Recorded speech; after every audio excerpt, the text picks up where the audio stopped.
Taga.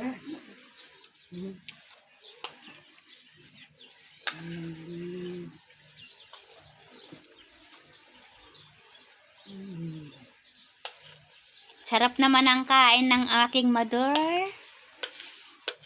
Yung aking mother, my door. Sarap ng kain ah.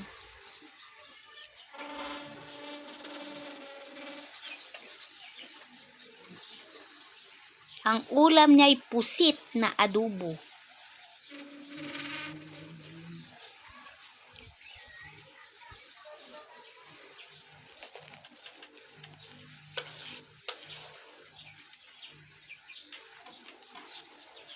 Gusto niya raw kumain. Napakalambot ng pusit na adobo. Pinalambutan ko sa pressure cooker. Matigas pa raw sa kanya yan ah. Pero napakalambot. Sarap na sarap siya eh. Nakailang hiwa na siya eh. 5 peraso nilagay ko. 2 na lang.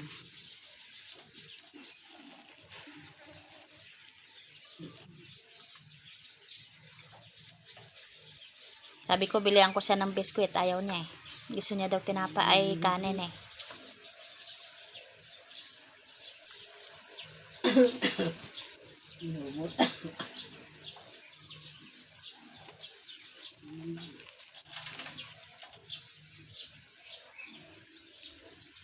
Nasarapan siya eh. Pagka hindi niya gusto yan, hindi niya kakainin. Nasarapan siya. Sabi ko, karneng baboy.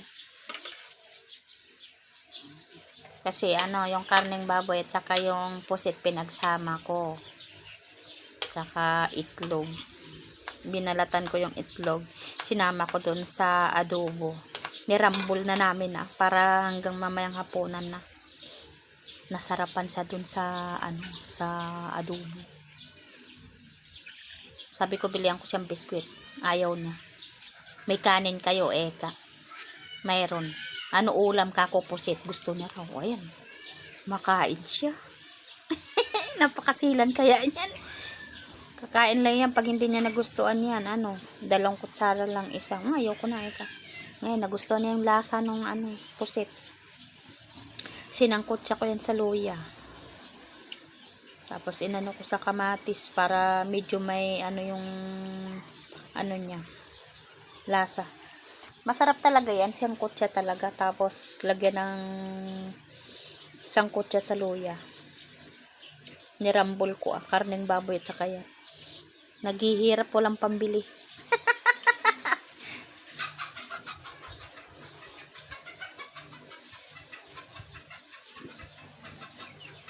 Maraming salamat RR sa sponsor mo sa pambili ng ulam anak. Maraming salamat. Nagustuhan niya yan. Kakain pa siya Gustong gusto niya pa kumain. Okay. Ganyan si nanay.